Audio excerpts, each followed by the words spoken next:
শুভেন্দু দিলীপের লড়াই বৃথা, এই নেতাদের কারণেই ডুবছে দল, বিস্ফোরক দাবি বিজেপি বিধায়কের। বিজেপি নেতা অর্জুন সিংয়ের নামে গ্রেফতারি পরোয়ানা, রাজনৈতিক মহলে চাঞ্চল্য। টেনশন তৈরির চেষ্টা, ৮ দিন রাজ্যের সমস্ত পুলিশ কর্মীর ছুটি বাতিল নিয়ে আক্রমণ দিলীপের। এই পরিবেশে থাকতে পারছি না, বিজেপির সমস্ত পদ ছাড়লেন বিধায়ক, ফুল বদলের জল্পনা তুঙ্গে। এবার হিন্দুদের ভোট পেতে তৃণমূলের বড় উদ্যোগ, ব্রাহ্মণদের নিয়ে বিরাট কর্মসূচি। রামনবমীর আগেই চাঞ্চল্য, ভাঙচুর বজরংবলীর মূর্তি, তদন্তে পুলিশ। নিখোঁজের ৩০ দিন পর ভয়ঙ্কর পরিণতি, ইছামতি নদী থেকে উদ্ধার নবম শ্রেণীর ছাত্রের মৃতদেহ। বুধবার লোকসভায় ঐতিহাসিক ওয়াক অফ বিল পেশ, ৮ ঘণ্টার তীব্র বিতর্কের প্রস্তুতি, বিজেপির হুইপ কি করবে ইন্ডি জোট।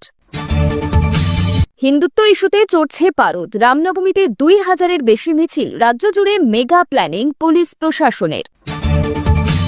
শেষ ট্রেনটা চালিয়ে আর বাড়ি ফেরা হল না, অবসরের দিনেই রেল দুর্ঘটনায় মৃত্যু লোকো পাইলটের। রাজ্যে বৃষ্টির সম্ভাবনা, তবে গরম কমবে না, জানুন আবহাওয়ার নতুন আপডেট।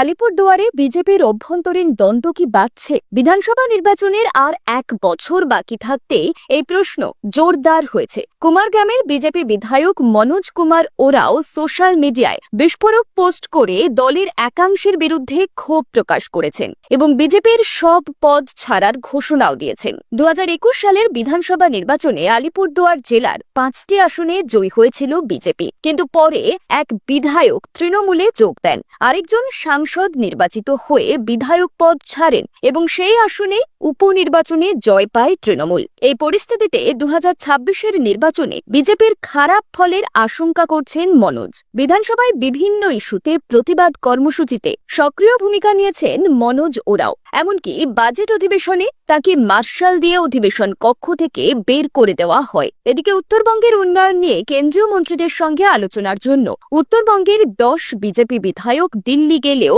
মনোজ সেখানে যাননি, বরং সোশ্যাল মিডিয়ায় লেখেন, শুভেন্দু অধিকারী ও দিলীপ ঘোষ জান প্রাণ দিয়ে লড়াই করলেও কিছু নেতা কেবল ব্যক্তিস্বার্থ চরিতার্থ করতেই ব্যস্ত।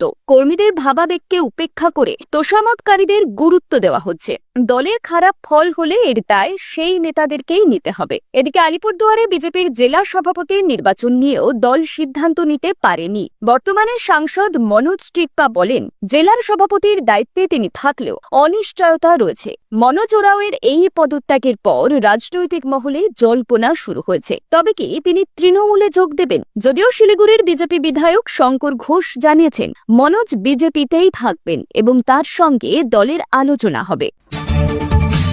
হাইকোর্টে গিয়েও মিলল না স্বস্তি, জগদ্দলে গুলি চালানোর ঘটনায় এবার বিজেপি নেতা প্রাক্তন সাংসদ অর্জুন সিংয়ের নামে গ্রেফতারি পরোয়ানা জারি করল ব্যারাকপুর আদালত। জগদ্দলের মেঘনা মোড়ে মজদুর ভবন, অর্জুনের বাড়িতে সামনেই চলে গুলি, সঙ্গে বোমাবাজিও। ঘটনায় সাদ্দাম হোসেন নামে এক যুবক জখম হন, তিনি এখন কল্যাণীর JNM হাসপাতালে ভর্তি। কবে? ২৬শে মার্চ রাতে। তৃণমূলের দাবি, সাদ্দাম তাদের দলের কর্মী এবং তাকে লক্ষ্য করে গুলি চালিয়ে অর্জুনই। পরে তিনি তাকে তলব করে জগদ্দল থানার পুলিশ। থানায় অবশ্য হাজিরা দেননি বিজেপি নেতা। তৃণমূল যে অভিযোগ করেছে সেই অভিযোগও অস্বীকার করেন তিনি। এরপর আজ মঙ্গলবার অর্জুনের বিরুদ্ধে গ্রেপ্তারি পরোয়ানা জারির আর্জি জানিয়ে ব্যারাকপুরে আদালতের দ্বারস্থ হয় পুলিশে। সে আবেদন মঞ্জুর করেছেন বিচারক। চুপ করে বসে নেই অর্জুনও। পুলিশের বিরুদ্ধে হেনস্থার অভিযোগে হাইকোর্টে মামলা করেছেন তিনি। বস্তুত মঙ্গলবারই মামলাটির শুনানি হওয়ার কথা ছিল, কিন্তু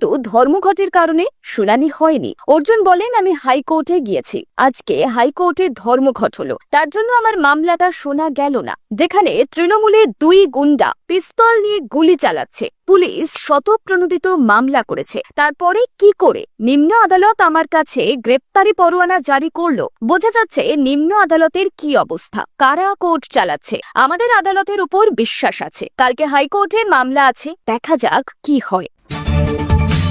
রামনবমী এবং ঈদকে কেন্দ্র করে রাজ্যের আইন শৃঙ্খলা পরিস্থিতি নিয়ন্ত্রণে রাখতে 2রা এপ্রিল থেকে 9 এপ্রিল পর্যন্ত রাজ্যের সমস্ত পুলিশ কর্মীর ছুটি বাতিল করা হয়েছে। একান্ত জরুরি প্রয়োজন ছাড়া কেউ এই সময় ছুটি নিতে পারবেন না বলে নির্দেশ দিয়েছে পুলিশ প্রশাসন। রাজ্য জুড়ে রামনবমীর মিছিলের আয়োজন করছে বিজেপি। দলীয় নেতারা ইতিমধ্যেই অস্ত্র মিছিলের ঘোষণা করেছেন। প্রশাসনের তরফে জানানো হয়েছে উৎসবের নামে যাতে কোনো সাম্প্রদায়িক উত্তেজনা সৃষ্টি না হয় সেজন্য কড়া নজরদারি চালানো হবে। এডিজি দক্ষিণবঙ্গ সুপ্রতিম সরকার জানান, কিছু মহল থেকে শান্তি বিঘ্নিত করার পরিকল্পনা চলছে। বিভিন্ন ধর্মের মানুষের মধ্যে বিদ্বেষ ছড়ানোর জন্য পোস্টার লাগানোর ছক কষা হচ্ছে। এদিকে পুলিশের ছুটি বাতিলের সিদ্ধান্তের কড়া সমালোচনা করেছেন বিজেপি নেতা দিলীপ ঘোষ। তিনি বলেন, হিন্দুদের উৎসব এলেই কেন প্রশাসনের এত দুশ্চিন্তা? দুর্গাপুজোতে তো কোনো সমস্যা হয় না, জোর করে টেনশন তৈরি করা হচ্ছে। আমরা দায়িত্ব নেব, পুলিশের প্রয়োজন নেই। অস্ত্র মিছিলের সপক্ষে দাঁড়িয়ে দিলীপ ঘোষ বলেন, এটা আমাদের ধর্মীয় ঐতিহ্য, এতে বাধা দেওয়া হলে প্রতিরোধ গড়ে তোলা হবে। পুলিশের তরফে জানানো হয়েছে অস্ত্র মিছিল হলে আইন অনুযায়ী ব্যবস্থা নেওয়া হবে। ভিডিওটি যদি ভালো লাগে তাহলে একটা লাইক দিতে ভুলবেন না। আপনার জেলার খবর পেতে কমেন্ট বক্সে জেলার নাম লিখুন। ফিরে আসছি পরবর্তী খবরে। বছর ঘুরলেই বিধানসভা নির্বাচন, তার আগেই বিজেপিতে ফের গোষ্ঠীদ্বন্দ্বের ইঙ্গিত। সদ্য হলদিয়ার বিধায়ক তাপসী মণ্ডল দল ছেড়ে তৃণমূলে যোগ দেওয়ার পর এবার বেসুরো কুমারগ্রামের বিজেপি বিধায়ক মনোজ কুমার ওরাও। ফেসবুক পোস্টে দলের সমস্ত পদ থেকে ইস্তফার ঘোষণা করলেন তিনি। মনোজের অভিযোগ, বিরোধী দলনেতা শুভেন্দু অধিকারী ও প্রাক্তন রাজ্য সভাপতি দিলীপ ঘোষ পরিবর্তনের চেষ্টা করলেও কিছু নেতা ব্যক্তিগত স্বার্থ চরিতার্থ করতেই ব্যস্ত। তার কথায় কয়েকজন সাধারণ কর্মীদের ভাবাবেগে আঘাত করছে, চাটুকারিতায় প্রাধান্য পাচ্ছে। পাশাপাশি বিধানসভা নির্বাচনে আলিপুরদুয়ারে বিজেপির ফল খারাপ হলে তার দায় ওই নেতাদেরকেই নিতে হবে বলেই সতর্ক করেছেন তিনি। তবে মনোজ সাফ জানিয়েছেন, আমি মাঠ ছাড়ছি না, একজন সাধারণ কর্মী হিসাবে বিজেপিতেই থাকব। কিন্তু দলের পদ ছেড়ে দেওয়ায় গেরুয়া শিবিরে অস্বস্তি বেড়েছে। দলের অন্তরে গোষ্ঠীদ্বন্দ্ব কি সত্যি প্রকট? এসব প্রশ্ন এখন রাজনৈতিক মহলে জোরদার হয়েছে। বিজেপি নেতা রাহুল সিনহা জানিয়েছেন, যদি কোনো দ্বন্দ্ব থাকে তা খতিয়ে দেখা হবে, সমস্যা সমাধানের চেষ্টা হবে। তবে মনোজ ওরাও কি আদেও বিজেপিতে থাকবেন নাকি দল বদলের পথেই হাঁটবেন তা নিয়েই জল্পনা তুঙ্গে।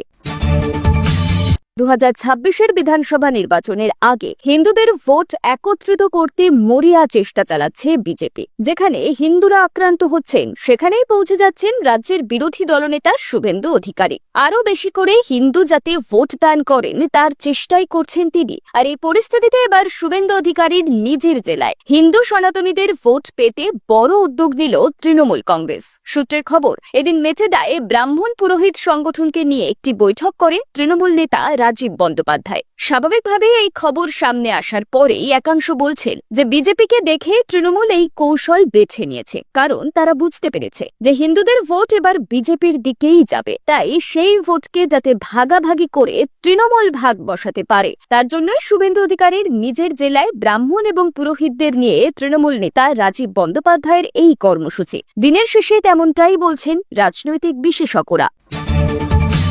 পুরুলিয়ার লেদাবেড়া গ্রামে বজরংবলীর মূর্তি ভাঙার ঘটনায় ব্যাপক উত্তেজনা ছড়ালো। অভিযোগ, রাতে দুষ্কৃতীরা মূর্তি ভেঙে দেয়। সকালে বিষয়টি নজরে আসতে এলাকায় চাঞ্চল্য ছড়িয়ে পড়ে। খবর পেয়ে পুলিশ ঘটনাস্থলে পৌঁছে মূর্তি জোড়া লাগিয়ে দেয় এবং তদন্ত শুরু করে। এই ঘটনাকে ঘিরে সরব হয়েছে বিজেপি। দলের সাংসদ জ্যোতির্ময় সিং মাহাতো, জেলা সভাপতি শঙ্কর মাহাতো সহ বিজেপি নেতৃত্ব ঘটনাস্থলে যান। বিজেপির অভিযোগ, এখনো পর্যন্ত কাউকে গ্রেপ্তার করা হয়নি। সাংসদ হুঁশিয়ারি দিয়েছেন, 24 ঘন্টার মধ্যে দোষীদের গ্রেপ্তার না করলে বিজেপি বৃহত্তর আন্দোলনে নামবে। তৃণমূলের দাবি, পুলিশ উপযুক্ত ব্যবস্থা নিয়েছে এবং ঘটনার তদন্ত চলছে। তবে রাজনৈতিক মহলে প্রশ্ন উঠছে, মালদার মোথাবাড়ির ঘটনায় ছায়ায় কি এবার পুরুলিয়াতেও পড়তে চলেছে? মালদার অশান্তি রুখতে প্রশাসন লাঠিচার্জ ও কাঁদানে গ্যাস প্রয়োগ করেছিল, হাইকোর্টও হস্তক্ষেপ করেছিল। বিজেপি রাজ্য জুড়ে প্রতিবাদ কর্মসূচি চালাচ্ছে। বাঁকুড়া, হুগলি, ঠাকুরপুকুর সহ বিভিন্ন জায়গায় বিক্ষোভ চলছে।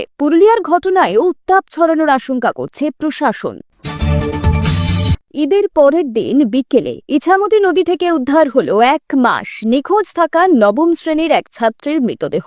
ঘটনাটি ঘটেছে উত্তর 24 পরগনার বসিরহাট মহকুমার সংগ্রামপুর শিবহাটি গ্রামে। মৃত ছাত্রীর নাম নাফিসা সুলতানা, বয়স 14। পরিবার সূত্রে জানা গিয়েছে, গত 1 মার্চ প্রাইভেট টিউশন শেষে বাড়ি ফিরতে দেরি হওয়ায় মায়ের বকুনি খেয়ে রাগ করে বাড়ি থেকে বেরিয়ে যায় সে। এরপর পরিবারের সদস্যরা বহু খোঁজাখুঁজি করলেও আর ফেরেনি। 2 মার্চ বসিরহাট থানায় মিসিং ডায়েরি করা হয়। বসিরহাট পুলিশ জেলার বিভিন্ন থানায় নাফিসার ছবি পাঠিয়ে খোঁজ চালানো হয় এবং দুজনকে জিজ্ঞাসাবাদও করা হয়েছিল। অবশেষে মঙ্গলবার 2 এপ্রিল বিকেলে বাদুরিয়া থানার বাজিতপুর ইছামতি নদীর ফেরিঘাট সংলগ্ন এলাকায় মাঝিরা নদীতে ভাসতে থাকা একটি দেহ দেখতে পান। খবর দেওয়া হয় পুলিশকে। পরে পরিবারের সদস্যরা এসে দেহ শনাক্ত করেন। নাফিসার মৃতদেহ ময়না তদন্তের জন্য পাঠানো হয়েছে। এটি আত্মহত্যা নাকি কেউ তাকে আত্মহত্যায় প্ররোচিত করেছিল তা নিয়ে তদন্ত চালাচ্ছে পুলিশ। ছাত্রীর রহস্যজনক মৃত্যুতে এলাকায় শোকের ছায়া নেমে এসেছে।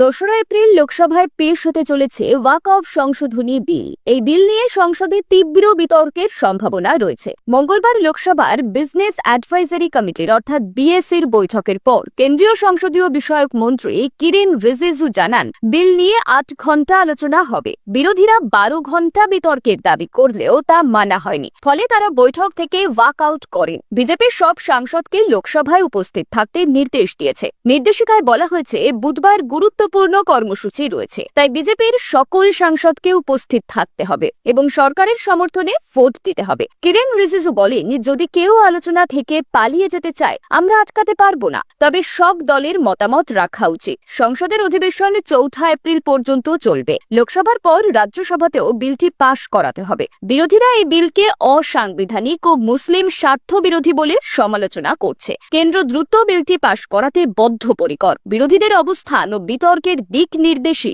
ঠিক করবে এই বিল কতটা নির্বিঘ্নে পাশ হবে। রামনবমী উপলক্ষে রাজ্যে 2000-এর বেশি মিছিলের প্রস্তুতি নিচ্ছে আরএসএস ও ভিএইচপি। 6 এপ্রিল থেকে শুরু হওয়া এই কর্মসূচিতে 3 কোটিরও বেশি হিন্দুকে একত্রিত করার লক্ষ্যমাত্রা নির্ধারণ করা হয়েছে। বিজেপির দাবি, বাংলাদেশে হিন্দুদের উপর আক্রমণ এবং তৃণমূলের তুষ্টিকরণের রাজনীতির বিরুদ্ধে এই প্রতিবাদ। বিজেপির সভাপতি সুকান্ত মজুমদার বলেন, বাংলাদেশের ঘটনা সীমান্তের এপারে হিন্দুদের চোখ খুলে দেবে। এখনই প্রতিরোধ না করলে বাংলাতেও একই পরিস্থিতি হবে। শুভেন্দু অধিকারী কাঁথিতে মিছিল করে হিন্দু এলাকায় তৃণমূল নিষিদ্ধ করার দাবি তোলে। তৃণমূল সাংসদ সৌগত রায় অভিযোগ করেছেন, বিজেপি ধর্মের মাধ্যমে বাংলার সম্প্রীতি নষ্ট করতে চাইছে। এদিকে পুলিশ প্রশাসন সতর্ক অবস্থানে। এডিজি আইন শৃঙ্খলা জাভেদ তামিম বলেন, আগামী 10 দিন অত্যন্ত গুরুত্বপূর্ণ, কেউ গুজবে কান দেবেন না। হাওড়ায় সাম্প্রদায়িক হিংসার ষড়যন্ত্রের অভিযোগে ইতিমধ্যেই 2 জনকে গ্রেপ্তার করা হয়েছে। আরএসএস নেতা জিষ্ণু বসু বলেছেন, অস্ত্রবিহীন মিছিলের নিয়ম মহরম ও রামনবমী 2 ক্ষেত্রেই প্রযোজ্য হওয়া উচিত। 26-এর ভোটের আগে রামনবমী ঘিরে উত্তপ্ত রাজনীতি। বিজেপি হিন্দু ভোটকে একত্রিত করার চেষ্টা করছে, আর তৃণমূল সাম্প্রদায়িক সম্প্রীতি নষ্টের অভিযোগ তুলছে। ট্রেন চালিয়ে কেটেছে গোটা চাকরি জীবন। অবসরের দিন সেই ট্রেন দুর্ঘটনাতেই মৃত্যু হল জিয়াগঞ্জ শহরের বাসিন্দা গঙ্গেশ্বর মালের, বয়স 65। জিয়াগঞ্জের ভট্টপাড়া এলাকায় বাড়ি গঙ্গেশ্বর বাবুর। চাকরি জীবনের শেষ দিনে মর্মান্তিক দুর্ঘটনায় এলাকায় শোকের ছায়া নেমে এসেছে। মঙ্গলবার সকাল থেকেই চূড়ান্ত ব্যস্ততা ছিল ভট্টপাড়ার মাল পরিবারে। কর্মজীবন শেষ করে বাড়ি ফিরবেন গঙ্গেশ্বর বাবু। অপেক্ষায় ছিলেন স্ত্রী এবং সন্তানরা। চলছিল ভালো মন্দ রান্নার প্রস্তুতি। শেষ ইঞ্জিন চালিয়ে সকাল 10:30 নাগাদ আসার কথা তার, কিন্তু 7 সকালেই খবর আসে এই দুর্ঘটনার। গঙ্গেশ্বর বাবুর মেয়ে জানান, এদিন সকালে তারা খবর পান যে মালগাড়িটি চালিয়ে আসছিলেন তাদের বাবা, সেটি দুর্ঘটনায় পড়েছে। 2 জনেরই মৃত্যু হয়েছে। খবর পেয়ে ঝাড়খণ্ডের উদ্দেশ্যে রওনা হয়েছেন তার স্বামী ও ভাই। সূত্রের খবর, মঙ্গলবার সকাল 3:30 নাগাদ গোড্ডা জেলা লালমাটি এলাকা থেকে একটি কয়লা বোঝাই মালগাড়ি ফারাক্কা এনটিপিসির দিকে আসছিল। ঝাড়খণ্ডের বারহাইট এলাকায় লুপ লাইনে দাঁড়িয়ে থাকা একটি খালি মালগাড়ির ইঞ্জিনের সঙ্গে মুখোমুখি সংঘর্ষ হয় ওই মালগাড়িটির। 2টি ইঞ্জিনের সংঘর্ষে মৃত্যু হয় 2 ইঞ্জিনের ড্রাইভার অম্বুজ মাহাতো এবং গঙ্গেশ্বর মালের। আহত হয়েছেন কমপক্ষে 6 জন। আহতদের মধ্যে 4 জন সিআইএসএফ কর্মী।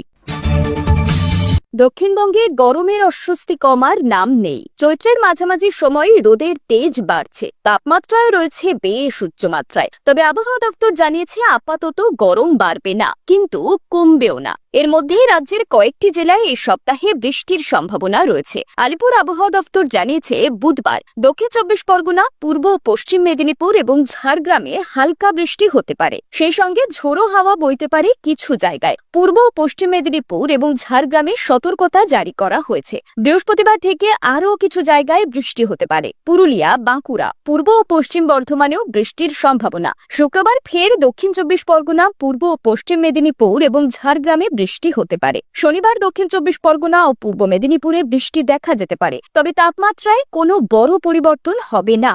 উত্তরবঙ্গের পরিস্থিতিও একই রকম থাকবে। শুক্রবার ও রবিবার দার্জিলিং, জলপাইগুড়ি এবং কালিম্পংয়ে হালকা বৃষ্টি হতে পারে। রবিবার বৃষ্টি হতে পারে মালদহেও। সোমবার উত্তরবঙ্গের সব জেলাতেই বৃষ্টির সম্ভাবনা রয়েছে। তবে দক্ষিণবঙ্গের মতন এখানেও গরম খুব একটা কমবে না। যদিও রাজ্যের কিছু এলাকায় বৃষ্টি হতে পারে, তবুও গরম থেকে তেমন স্বস্তি পাওয়ার আশা নেই। গরমের হাত থেকে রেহাই পেতে এখনই বৃষ্টি অপেক্ষাকৃত কম হবে বলেই মনে করছে আবহাওয়া দপ্তর।